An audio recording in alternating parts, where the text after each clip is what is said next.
छोटे छोटे पॉइंट्स लेके आपको उस पे एज नहीं मिलेगा, आपको सीधा नॉकआउट करना पड़ेगा। आपको सीधा एक पंच ऐसा उसके नाक पे जड़ना पड़ेगा कि वो जो है धराशायी हो जाए, चित्त हो जाए और आपसे फर्दर लड़ने की स्थिति में ही ना रहे। अगर आपने मेरी इन 3 बातों को आपने समझ लिया तो आप पहले ही अटेम्प्ट में AIB क्लियर कर लेंगे, इसमें कोई डाउट मत रखिएगा।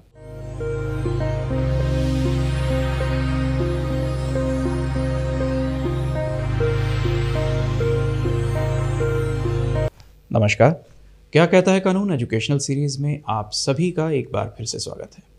हमारा आज का चर्चा का विषय है, एक वकील हैं, एक एडवोकेट हैं। इन्होंने मुझे लिखा है कि ये AIBE का एग्ज़ाम यानी ऑल इंडिया बार एग्ज़ामिनेशन का एग्ज़ाम देना चाहते हैं और इसको पहले ही अटेम्प्ट में कैसे क्रैक किया जाए, पहली अटेम्प्ट में इसको कैसे पास किया जाए, इसके बारे में क्या स्ट्रेटजी है, इसके बारे में क्या रणनीति है, अगर कोई है तो बताइए। उसको ये फॉलो करना चाहते हैं, उसके बारे में जानना चाहते हैं। तो मैं आपको इस वीडियो में आपके सारे ही प्रश्नों के उत्तर देने वाला हूं। इस एग्ज़ाम को मैं आपकी जानकारी के लिए बता दूं कि bar council of India conduct करती है। ये साल में 2 बार हुआ करता था, मतलब एक्सपेक्टेड है, अभी भी है कि साल में 2 बार होता है। और लेकिन आजकल जो है कोविड के चलते जो है ये इसकी डेट्स जो हैं बहुत ज़्यादा ऊपर नीचे हो रही हैं, तो कुछ कह नहीं सकते कि साल में 1 बार होगा या साल में 2 बार होगा। It all depends on the circumstances. आपकी जानकारी के लिए मैं बता दूं कि ऑल इंडिया बार एग्ज़ामिनेशन ये हर व्यक्ति के लिए नहीं है। ये उस व्यक्ति के लिए है जिसके पास 2 अहर्ताएँ हैं, जिसके पास 2 उसकी एलिजिबिलिटीज़ हैं। वो एलिजिबिलिटीज़ क्या हैं? पहला तो व्यक्ति जो है लॉ ग्रेजुएट हुआ होना चाहिए, LLB होना चाहिए। और सेकंड ये है कि उसको किसी स्टेट बार काउंसिल का मेंबर होना चाहिए। तो यदि आप LLB अपनी कर चुके हैं और स्टेट बार काउंसिल में आप एनरोल कर चुके हैं तो आप जो है AIBE और इंडिया बार एग्ज़ामिनेशन के लिए एलिजिबल हैं। आप आवेदन कर सकते हैं, bar council of India online जाके आवेदन कर सकते हैं। और अभी जो है AIBE 16 कंडक्ट होने वाला है, लेकिन उसकी डेट्स जो हैं पोस्टपोन हो रही हैं बार बार कोविड के चलते। लेकिन हो जाएगा, आप निश्चिंत रहिए, आप अपना एनरोलमेंट कराइए। जैसे जैसे डेट्स आगे बढ़ती रहती हैं और नए लॉ ग्रेजुएट्स आते जाते हैं तो वो अपना जो है रजिस्ट्रेशन करवा सकते हैं। और स्टेट बार काउंसिल में उससे पहले आप अपना मेंबरशिप ले लीजिए। स्टेट बार काउंसिल आपको एक आपका ID कार्ड इशू करेगी और एक आपको सर्टिफिकेट ऑफ एनरोलमेंट इशू करेगी। उसके अंदर आपको स्टेट बार काउंसिल में एज एन एडवोकेट आप रोल में चले जाते हैं, लेकिन 2 साल के लिए जाते हैं प्रोविजनली। अब यहाँ पर आता है कि 2 साल में आपको कितने अटैम्प्ट्स हो सकते हैं। यदि 1 साल में 2 बार पेपर होता है तो 2 साल के अंदर 4 बार पेपर हुआ, लेकिन कोविड के चलते हो सकता है कि ये पेपर 4 बार ना हो सके। तो आपका तो इसमें चांसेस वाला बात नहीं है। See you are limited by the time, not by the chances. आप कितने भी इसमें चांसेस ले सकते हैं एग्ज़ाम पास करने के लिए। नंबर ऑफ अटैम्प्ट्स की कोई पाबंदी नहीं है, लेकिन पाबंदी आपको है 2 साल की, कि आपको जब से आपका सर्टिफिकेट इशू हुआ है, जब से आपको आपका I कार्ड इशू हुआ है, जब से लाइसेंस इशू हुआ है आपको टेम्परेरी, उसके 2 साल के अंदर आपको AIBE क्लियर कर देना है। अब इसमें क्या होगा कि जो आपका टेम्परेरी I कार्ड आपका है उसमें आप वकालतनामा साइन कर सकते हैं, आप केसेस लड़ सकते हैं, आप रिप्रेजेंट कर सकते हैं अपने क्लाइंट को। लेकिन जैसे ही 2 साल पूरे हो जाते हैं और आपने AIBE क्लियर नहीं किया है तो वो जो आपका लाइसेंस है दैट इज़ ऑटोमेटिकली सस्पेंडेड। तो आपको समझ आ गया होगा कि इसकी इंपॉर्टेंस कितनी है, आपको 2 साल के अंदर करना है। अब यहाँ पर प्रेशर आपके ऊपर थोड़ा और बन जाता है कि 2 साल में 4 चांसेस आपको नहीं मिलने वाले और आप अपनी मेंबरशिप, आप अपना लाइसेंस भी जो है लूज़ नहीं करना चाहते, तो क्या करेंगे? अब आपके पास एक ही ऑप्शन है कि उसको क्लियर करना है फर्स्ट अटैम्प्ट में। जैसे आपने देखा होगा बॉक्सिंग के रिंग में जब सामने वाला प्रतिद्वंदी आपसे ज़्यादा मजबूत होता है तो आपके पास पॉइंट्स ले लेके जीतने में कुछ आपको नहीं मिलेगा। छोटे छोटे पॉइंट्स लेके आपको उस पे एज नहीं मिलेगा, आपको सीधा नॉकआउट करना पड़ेगा। आपको सीधा एक पंच ऐसा उसके नाक पे जड़ना पड़ेगा कि वो जो है धराशायी हो जाए, चित्त हो जाए और आपसे फर्दर लड़ने की स्थिति में ही ना रहे। और मैं आपको यहाँ पर कोई आइडियल सिचुएशन नहीं दूंगा। मैं वो नहीं कहूँगा कि बेटा पढ़ोगे तो पास हो जाओगे या ये किताबें पढ़ लो, अच्छे से पढ़ोगे तो पास हो जाओगे। ये तो आपको एडवाइस कोई भी दे देगा, ये तो आपके पेरेंट्स दे देंगे, आप जिसके पास इंटर्नशिप कर रहे हैं वो दे देंगे, जो आपके टीचर्स हैं वो भी यही बता देंगे कि बेटा पढ़ने का तो एक ही, इसमें पास होने का तो एक ही सॉल्यूशन है कि अच्छे से पढ़ो। लेकिन मैं यहाँ आपको वो चीज़ नहीं दूंगा, एक आइडियलिस्ट सिचुएशन मैं आपको यहाँ पे नहीं देने वाला, मैं आपको एक प्रैक्टिकल सिचुएशन यहाँ पे देने वाला हूँ।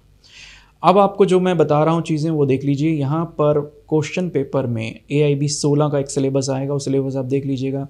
AIB 15 और 14 का जो सिलेबस है वो साइट पे allindiabarexamination.com पे अवेलेबल है, वहाँ आप देख लीजिए। 16 का सिलेबस रिलीज़ होगा, उसके अंदर कुछ थोड़ा बहुत फेरबदल हो सकता है छोटा मोटा। आपकी जानकारी के लिए बता दूँ 3 घंटे का एग्ज़ाम रहेगा, 100 क्वेश्चन आते हैं, तो लगभग एक क्वेश्चन पे आपको 1.5 मिनट मिलता है। नेगेटिव मार्किंग नहीं है, आप चाहें तो सारे क्वेश्चंस अटेंड कर सकते हैं, सबके आंसर्स लिख सकते हैं, कोई नेगेटिव मार्किंग नहीं होगी। एक और इसमें फेरबदल किया गया है कि अब आप सिर्फ बेयर एक्ट्स और अपने एक्ट जो हैं वो लेके जा सकते हैं। आपने जो अपने नोट्स बनाए हुए हैं या जो आपकी बुक्स हैं, दूसरी स्टडी मटेरियल है, वो अब आप लेके नहीं जा सकते हैं। आपको बेयर एक्ट्स ले जाने की सुविधा है, उस बेयर एक्ट से आप देख सकते हैं, एग्ज़ाम कर सकते हैं। तो चलिए अब स्ट्रैटेजी की बात कर लेते हैं। टाइम मैनेजमेंट मैंने आपको बता दिया है कि टाइम मैनेजमेंट आपको 3 घंटे में 100 सवाल करने हैं, 1.5 मिनट के करीब एक सवाल पे रहेगा, और आसान सवाल जो है पहले करने हैं। यहाँ पर किसी ने हमारे भारत के एक बहुत बड़े नेता ने बोला है कि मुश्किल सवाल पहले हल कीजिए, तो I want suggest you to go for the tougher question first to solve. I would rather suggest you to go for easier question which are coming easy to your mind, on which you can easily answer and which you can easily understand, because the things get complicated. Many times the questions will be thrown to you in a roundabout manner, that will not be direct, that will be indirect questions. So if you are not getting hand on the questions, if you are not understanding the nature of the question, I would suggest you to leave that there. And if you get time, then only you come back and then attempt that question. तब तक उसको छोड़ दीजिए, उस पर ज़्यादा दिमाग मत लगाइए, आगे चलिए। तो मैं आपको बताऊं यहाँ पर 3 टाइप के क्वेश्चंस होंगे जो आपको आइडेंटिफाई करने हैं। थोड़ा सा होमवर्क आपको करना है यहाँ पर, लेकिन इतना होमवर्क आपने कर लिया तो आप पहली ही अटेम्प्ट में, माइंड इट, मैं रिपीट करता हूँ अपना वाक्य, अगर आपने मेरी इन 3 बातों को आपने समझ लिया तो आप पहले ही अटेम्प्ट में AIB क्लियर कर लेंगे, इसमें कोई डाउट मत रखिएगा। 40% आपको मार्क्स लेने हैं, यानी 100 में से 40 आपके अगर मार्क्स आ जाते हैं तो आप थ्रू हो जाएंगे। रिज़ल्ट जो है पास और फेल में आता है, ये नहीं बताया जाता कि आपने कितने मार्क्स अटेन किए हैं। तो आइए फिर से आपको मैं 3 चीज़ें बता दूं कि आपको 3 टाइप के क्वेश्चन आएंगे जिनको परखने की कला आप में होनी चाहिए, वो हो जाएगी। मैं आपको बताता हूँ कैसे करना है। पहला है बेयर एक्ट बेस्ड क्वेश्चंस, जिसके अंदर सीधा सीधा लिखा होगा कि ये वाला एक्ट किससे डील करता है, या ऐसी सिचुएशन से कौन सा एक्ट डील करता है। वहाँ पे 4 ऑप्शंस होंगे, उन 4 ऑप्शंस में आप फटाफट जाके बेयर एक्ट अपने खोल के देख सकते हैं वहाँ पर कि ये सेक्शन इस सिचुएशन पे अप्लाई हो रहा है या नहीं हो रहा। So this is first type of questions जिसके अंदर बेयर एक्ट से संबंधित सवाल होंगे, सीधे सीधे आप बुक उठा के खोल के देख सकते हैं। तो बेयर एक्ट बेस्ड जो क्वेश्चंस हैं, इसमें आपकी सबसे ज़्यादा एडवांटेज है, मैंने पहला नाम इसी का लिया है। बेयर एक्ट बेस्ड क्वेश्चंस जो हैं वो आपके तकरीबन मैं कहूँगा 90 to 95% आपके ठीक होने चाहिए। यहाँ पर आपसे सीधा पूछा है कि ये एक्ट किससे संबंधित है, तो कुछ मुझे नहीं लगता ज़्यादा मुश्किल काम है। आपको सिर्फ इंडेक्स का पता होना चाहिए। बेयर एक्ट अपने सारे खरीद लीजिए बाज़ार से, और उन बेयर एक्ट में देख लीजिए कि कौन कौन से एक्ट कहाँ कहाँ लिखे हुए हैं या कैसे कैसे उनकी इंडेक्सिंग हो रखी है। अच्छा, दूसरे आ जाते हैं कॉन्सेप्ट बेस्ड। कॉन्सेप्ट बेस्ड मतलब एक सिचुएशन है, सिचुएशन आपको दे दी जाएगी और उसके ऊपर एक्ट आपको लगाना है। वो सिचुएशन जो दी जाएगी उसका सॉल्यूशन भी उसी के अंदर होगा। तो वो सिचुएशन आपको देखनी है कि, और उसके अंदर सबसे ज़्यादा काम करेगा आपका लॉ ऑफ नेचुरल जस्टिस, वो भी काम करेगा। तो कॉन्सेप्ट बेस्ड जो क्वेश्चन है उसके अंदर भी जो आपका एक्यूरेसी है वो करीब 60 to 70% रहेगा आपका। एक एवरेज स्टूडेंट है तो भी आपका 60 to 70% कॉन्सेप्ट बेस्ड क्वेश्चंस में रहेगा। And last but not the least, third type of questions हैं केस लॉ बेस्ड, यानी कि कोई केस है, लॉ का एक केस है, उसके अंदर आपको देखना है कि भाई वो क्या रहा।